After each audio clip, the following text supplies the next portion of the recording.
തിളങ്ങുന്ന താരങ്ങളും മെല്ലെ മെല്ലെ നീങ്ങും മേഘങ്ങളും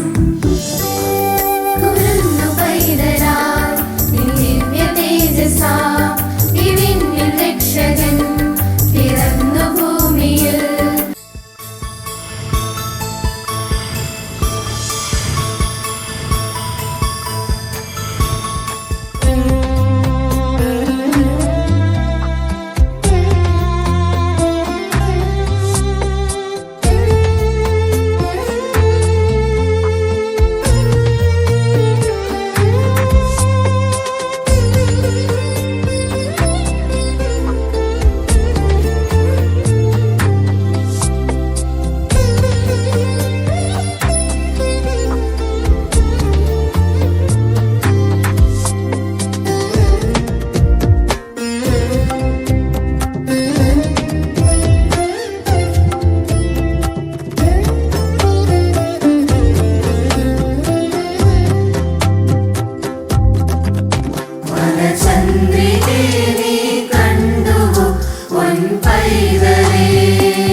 സഞ്ചയങ്ങൾ ചേർക്കുമോ ഒരു ഗാനമാ നാദതാളമൊരുക്കുമോ മധുരാഗമാ വനചന്ദ്രികേ നീ കണ്ടുവോ പൊൻപൈതലേ കഥ ചൊല്ലുമോ ഈ രാവിനീശൻ ജാതനാ സഞ്ചയങ്ങൾ ചേർക്കുമോ ഒരു ഗാനമാ നാദതാളമൊരുക്കുമോ മധുരാഗമാ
നിങ്ങളറിഞ്ഞോ സന്തോഷവാർത്ത, നിങ്ങളറിഞ്ഞോ സ്വർഗീയ വാർത്ത, വന്നു രക്ഷകൻ നിങ്ങൾക്കായിതാ, വന്നു രക്ഷകൻ നിങ്ങൾക്കായിതാ. നിങ്ങളറിഞ്ഞോ സന്തോഷവാർത്ത, നിങ്ങളറിഞ്ഞോ സ്വർഗീയ വാർത്ത, വന്നു രക്ഷകൻ നിങ്ങൾക്കായിതാ, വന്നു രക്ഷകൻ നിങ്ങൾക്കായിതാ.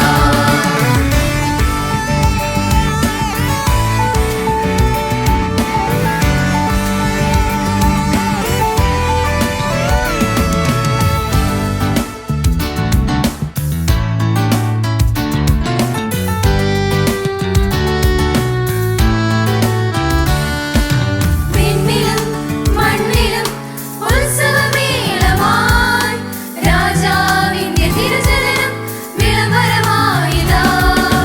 വിണ്ണിലും മണ്ണിലും ഉത്സവമേളമായി രാജാവിന്റെ തിരുജനനം വിളംബരമായിതാ.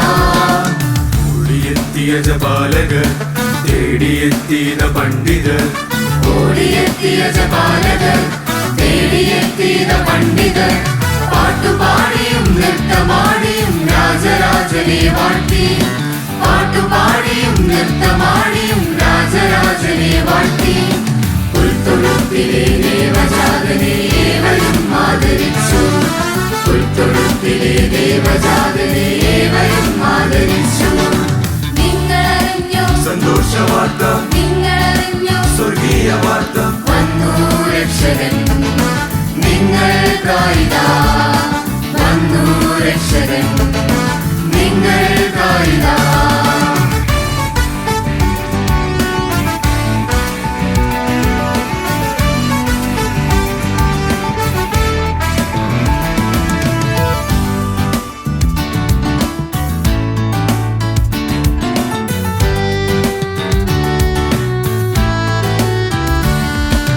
പാവനമാമീ രാത്രി, സ്നേഹം നിറഞ്ഞ രാത്രി, പുതിയൊരു ഗാനം പുതിയൊരു താരം ബെത്ലഹേമിൽ ഉയർന്നു. പാവനമാമീ രാത്രി, സ്നേഹം നിറഞ്ഞ രാത്രി, പുതിയൊരു ഗാനം പുതിയൊരു താരം ബെത്ലഹേമിൽ ഉയർന്നു. നിങ്ങളറിഞ്ഞോ സന്തോഷവാർത്ത, സ്വർഗീയ വാർത്ത, സന്തോഷവാർത്ത, സ്വർഗീയ വാർത്ത, വന്നു രക്ഷകൻ നിങ്ങൾക്കായിതാ, വന്നു രക്ഷകൻ നിങ്ങൾക്കായിതാ. ശാന്തി ശാന്തി ദൂതുമായി മിശിഹ ഭൂമിയിൽ പിറന്നു. ശാന്തി ശാന്തി ദൂതുമായി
മിന്നിത്തിളങ്ങുന്ന താരങ്ങളും മെല്ലെ മെല്ലെ നീങ്ങും മേഘങ്ങളും ആലോലം വീശുന്ന പൂന്തന്നലും പാടുന്നു ഗാനങ്ങൾ താരാട്ടിൻ ഈണങ്ങൾ.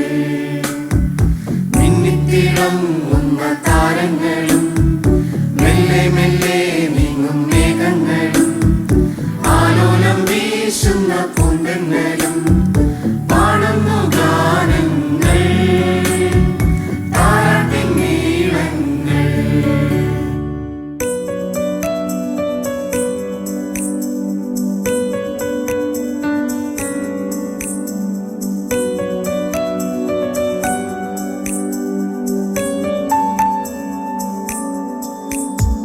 സ്വർഗവാതിൽ തുറന്നു ദൂതര സ്നേഹത്തിൻ ഗാനങ്ങൾ പാടുവാൻ. ബേത്ലഹേമിൽ ജാതം ചെയ്തൊരു പൈതലിൻ വാർത്തകൾ ചൊല്ലുവാൻ.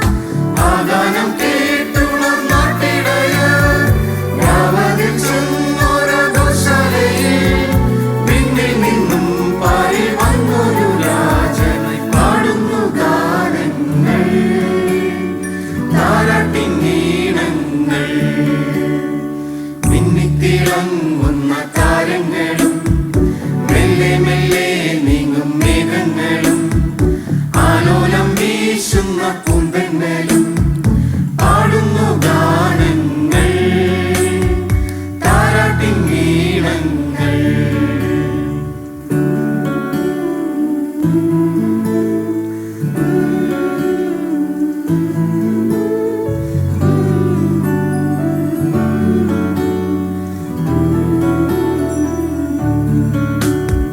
പുന്നമൂര് കുന്തുരുക്കം കൈയിലേന്തി വന്നിതാ.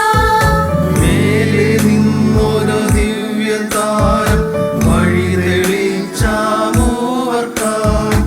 എന്തൊരു തേജസ്സാ ഗോശാലയിൽ പുഞ്ചിരി തൂകുന്ന പൈതലിനു വിണ്ണിൽ നിന്നും പാരി വന്നൊരു രാജൻ പാടുന്നു ഗാനങ്ങൾ താരാട്ടിൻ ഈണങ്ങൾ.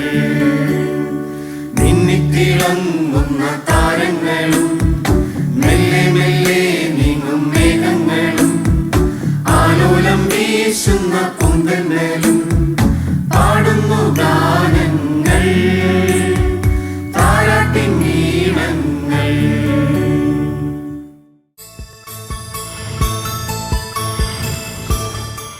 ദൈവനാമത്തിന് മഹത്വമുണ്ടാകട്ടെ. 18-ാം നൂറ്റാണ്ടിൽ ജീവിച്ചിരുന്ന ഐസക് വാട്സ് 600-ലധികം ക്രൈസ്തവ ഗാനങ്ങൾ രചിച്ച് ഈണം നൽകി പ്രശസ്തി നേടിയ ഒരു വ്യക്തിയാണ്. ഫാദർ ഓഫ് ഇംഗ്ലീഷ് ഹിംസ് എന്ന അപരനാമത്തിലാണ് അദ്ദേഹം അറിയപ്പെട്ടിരുന്നത്.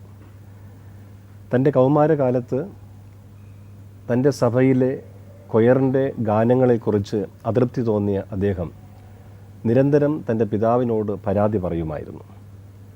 ഒരിക്കൽ പിതാവ് മകനോട് പറഞ്ഞു, അങ്ങനെയാണെങ്കിൽ നീ ഒരു കാര്യം ചെയ്യണം, നീ പുതിയ പാട്ടുകൾ എഴുതി അതിന് സംഗീതം നൽകുക എന്ന് പറഞ്ഞു. തൻ്റെ പിതാവ് നൽകിയ ആ വെല്ലുവിളി അദ്ദേഹം ഏറ്റെടുത്തുകൊണ്ട് ഗാനങ്ങൾ എഴുതാൻ ആരംഭിച്ചു. അങ്ങനെ 1712 ആകുമ്പോഴേക്കും നിരവധി ഗാനങ്ങൾ അദ്ദേഹം എഴുതുകയും അതിന് സംഗീതം നൽകുകയും ചെയ്തു. തുടർന്ന് അതത്രയും പ്രസിദ്ധീകരിക്കാനുള്ള സാഹചര്യം അദ്ദേഹത്തിന് സാധിച്ചു. അങ്ങനെ അദ്ദേഹം രചിച്ച ഗാനങ്ങളിൽ വളരെ പ്രധാനപ്പെട്ട ക്രിസ്മസ് ഗാനങ്ങളുമുണ്ടായിരുന്നു. ഒരിക്കൽ അദ്ദേഹം 98-ാം സങ്കീർത്തനത്തെ ആസ്പദമാക്കി ഒരു ഗാനം രചിച്ചു. അത് ക്രിസ്മസുമായി ബന്ധപ്പെട്ട ഒരുപാട് ചിന്തകൾ നൽകുന്ന ഒന്നായിരുന്നു എന്ന് അദ്ദേഹത്തിന് ബോധ്യമാവുകയുണ്ടായി.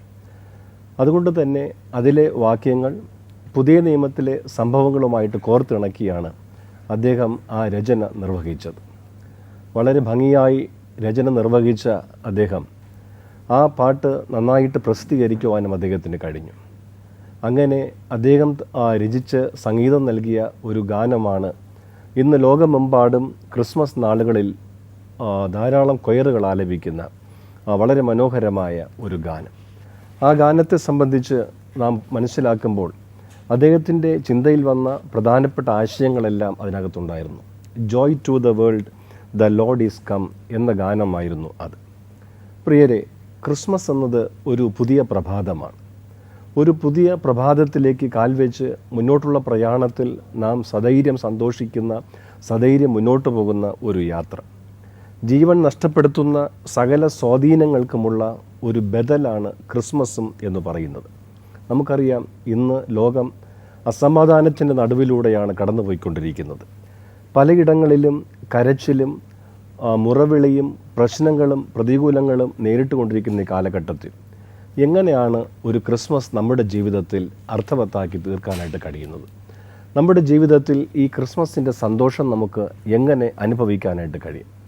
ദൈവം തൻ്റെ പ്രിയപുത്രനെ ഈ ലോകത്ത് സമ്മാനമായിട്ട് നൽകിയ ആ വലിയ സന്തോഷം നമ്മൾ ആഘോഷിക്കുമ്പോൾ അസമാധാനത്തിൻ്റെ നടുവിലും പ്രശ്നങ്ങളുടെ നടുവിലും ആയിരിക്കുന്ന ലക്ഷക്കണക്കിന് ആളുകൾ നമ്മുടെ ചുറ്റുപാടുമുണ്ട്.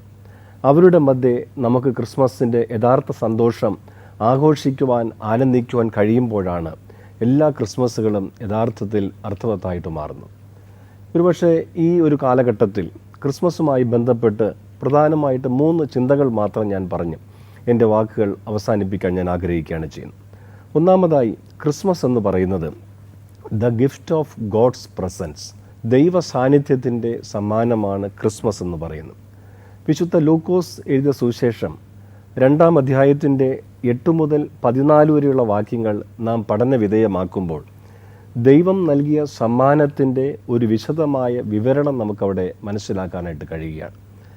ആട്ടിടയന്മാരുടെ അടുക്കലേക്ക് ദൈവദൂതന്മാർ വന്ന് അവരോട് അറിയിക്കുന്ന ഒരു സദ്വർത്തമാനം നാം അവിടെ കാണുന്നു. അത്യുന്നതങ്ങളിൽ ദൈവത്തിന് മഹത്വം, ഭൂമിയിൽ ദൈവപ്രസാദമുള്ള മനുഷ്യർക്ക് സമാധാനം. നമുക്കറിയാം, ആ ഒരു കാലഘട്ടത്തിൽ ആട്ടിടയന്മാർ സമൂഹത്തിൻ്റെ താഴത്തെ നിലയിൽ, ഒരുപക്ഷെ സമൂഹത്തിൻ്റെ താഴെ തട്ടിലുള്ള ഒരു ജനവിഭാഗമായിട്ടാണ് അവരെ കണക്കാക്കിയിരുന്നത്. ഇവിടെ ഈ ആട്ടിടയന്മാരുടെ അടുക്കലേക്ക് ദൈവദൂതൻ വന്ന് പറയുകയാണ്, അത്യുന്നതങ്ങളിൽ ദൈവത്തിന് മഹത്വം, ഭൂമിയിൽ ദൈവപ്രസാദമുള്ള മനുഷ്യർക്ക് സമാധാനം. ഇവരോട് പറയുന്നത് ഒരു രാജാവോ മറ്റു ഭടന്മാരോ അല്ലെങ്കിൽ ഒരുപക്ഷെ മതമേലധ്യക്ഷന്മാരോ അല്ല, മറിച്ച് അവരോട് ഈ അരുളപ്പാട് നൽകുന്നത് ദൈവത്തിൻ്റെ ദൂതനായിരുന്നു. അപ്പോൾ ദൈവത്തിൻ്റെ സാന്നിധ്യം ഒരു കുഞ്ഞു പൈതലിൻ്റെ രൂപത്തിലാണ് ഈ ലോകത്തിലേക്ക് വന്നത് എന്ന് നമുക്കറിയാം. അതായത് നിസ്സഹായനായ ഒരു പൈതൽ. ഒരു ശക്തനായ ഭരണാധികാരിയുടെ രൂപത്തിലോ അല്ലെങ്കിൽ ഒരു നല്ലൊരു രാജാവിൻ്റെ രൂപത്തിലോ ഒക്കെ വരാമായിരുന്ന ദൈവം ഒരു സാധാരണ മനുഷ്യനായിട്ട്, ഒരു സാധാരണ ശിശുവായി നമ്മുടെ മധ്യേ വസിക്കുവാൻ നമ്മുടെ അടുക്കലേക്ക് ഇറങ്ങി വരുന്ന സാഹചര്യത്തെ നാം കാണുകയാണ്. അവിടെയാണ് ദൈവത്തിൻ്റെ സാന്നിധ്യം ഈ ക്രിസ്മസിൽ നമുക്ക് ആഘോഷിക്കാനായിട്ട് കഴിയും, നമുക്ക് അനുഭവിച്ചറിയാനായിട്ട് കഴിയുന്നത്. ദൈവത്തിൻ്റെ സാന്നിധ്യം നാം അനുഭവിക്കുന്ന ഒരു അവസരമായിട്ട് ക്രിസ്മസ് അവിടെ മാറുകയാണ് ചെയ്യുന്നത്. രണ്ടാമതായി, ക്രിസ്മസ് നമ്മെ ഓർപ്പിക്കുന്ന മറ്റൊരു ചിന്ത the gift of peace. Christmas എന്നത് സമാധാനത്തിൻ്റെ ഒരു സമ്മാനം. ദൂതൻ്റെ ശബ്ദം ഇപ്രകാരമായിരുന്നു, അത്യുന്നതങ്ങളിൽ ദൈവത്തിന് മഹത്വം, ഭൂമിയിൽ ദൈവപ്രസാദമുള്ള മനുഷ്യർക്ക് സമാധാനം. അപ്പോൾ ദൈവത്തിൻ്റെ പ്രസാദം അനുഭവിക്കുന്നവർക്ക് ഭൂമിയിൽ സമാധാനം എന്ന സദ്വർത്തമാനം. അപ്പോൾ ക്രിസ്മസിൻ്റെ സന്തോഷം നമ്മൾ ഓർപ്പിക്കുന്നത് തന്നെയാണ്. നമ്മുടെ ജീവിതത്തിൽ ആ ഒരു സമാധാനത്തിൻ്റെ സമ്മാനം എല്ലായ്പ്പോഴും നമുക്ക് ലഭ്യമാകാനായിട്ട് കഴിയണം. ലോകമെമ്പാടും യുദ്ധങ്ങളും മറ്റു പലവിധമായ പ്രശ്നങ്ങളും നടന്നുകൊണ്ടിരിക്കുന്ന ഒരു കാലഘട്ടത്തിൽ ക്രിസ്തുവിലൂടെ നാം അനുഭവിക്കുന്ന യഥാർത്ഥമായ സമാധാനമുണ്ട്. ജീവിതത്തിൽ ഒരുപാട് പ്രശ്നങ്ങളും പ്രതിസന്ധികളൊക്കെ നേരിടുമ്പോഴും ജീവിതത്തിൽ പ്രതികൂലങ്ങളിലൂടെയൊക്കെ നാം കടന്നു പോകുമ്പോഴും നമുക്ക് ദൈവം നൽകുന്ന ഒരു ഉറപ്പാണ് സമാധാനം എന്നുള്ളത്. ജീവിതത്തിൻ്റെ പ്രശ്നങ്ങളെ തരണം ചെയ്യുവാനായിട്ട് നമുക്ക് സാധിക്കുന്നു. അപ്പോൾ ക്രിസ്മസ് നമുക്ക് തരുന്ന സന്ദേശം അത് തന്നെയാണ്, നമ്മുടെ ജീവിതത്തിൽ സമാധാനം ലഭ്യമാകുന്ന ഒരു അവസരമായിട്ട് അത് മാറുകയാണ്. മൂന്നാമതായി ഒരു ചിന്ത കൂടെ ഞാൻ പറഞ്ഞ് അവസാനിപ്പിക്കട്ടെ. Christmas the gift of hope. പ്രതീക്ഷയുടെ സമ്മാനമാണ് ക്രിസ്മസ് എന്ന് പറയുന്നത്. പ്രതീക്ഷയുടെ സമ്മാനം. പ്രതീക്ഷ നഷ്ടപ്പെട്ട ജനത്തിന് പ്രതീക്ഷ നൽകുന്ന ഒരു അവസരമായിട്ട് ക്രിസ്മസ് അവിടെ മാറുകയാണ് ചെയ്യുന്നത്. ഈ പാവം ആട്ടിടയന്മാർക്ക് ദൈവദൂതൻ നൽകുന്ന സന്തോഷം, ആ ഒരു സന്ദേശം തന്നെയായിരുന്നു അത്യുന്നതങ്ങളിൽ ദൈവത്തിന് മഹത്വം, ഭൂമിയിൽ ദൈവപ്രസാദമുള്ള മനുഷ്യർക്ക് സമാധാനം. തീർച്ചയായിട്ടും നമ്മുടെ ജീവിതത്തിൽ പ്രത്യാശ നഷ്ടപ്പെട്ട സാഹചര്യങ്ങളിൽ, പ്രതീക്ഷകൾ നഷ്ടപ്പെട്ട സാഹചര്യത്തിൽ പ്രതീക്ഷ നമുക്ക് തരുന്ന ഒരു അനുഭവമായിട്ട് ക്രിസ്മസ് മാറുകയാണ്. ഈ 2024 വർഷത്തിലെ ക്രിസ്മസ് നമ്മുടെ ജീവിതത്തിൽ സമാധാനം നൽകുന്ന, നമ്മുടെ ജീവിതത്തിൽ ദൈവത്തിൻ്റെ സാന്നിധ്യം അനുഭവിക്കാനായിട്ട് കഴിയുന്ന, നമ്മുടെ ജീവിതത്തിൽ പ്രത്യാശയുടെ, പ്രതീക്ഷയുടെ അനുഭവങ്ങൾ ഉണ്ടാകുന്ന ഏറ്റവും നല്ലൊരു ദിനങ്ങളായിട്ട് മാറട്ടെ എന്ന് പ്രാർത്ഥിക്കുകയും ആശംസിക്കുകയും ചെയ്തുകൊണ്ട് എല്ലാവർക്കും സന്തോഷകരമായൊരു ക്രിസ്മസ് കൂടെ നേർന്നുകൊണ്ട് ഞാൻ എൻ്റെ വാക്കുകൾ നിർത്തുന്നു. ദൈവം സാന്നിധ്യം നമ്മോട് കൂടെ ഇരിക്കുമാറാകട്ടെ. ആമേൻ.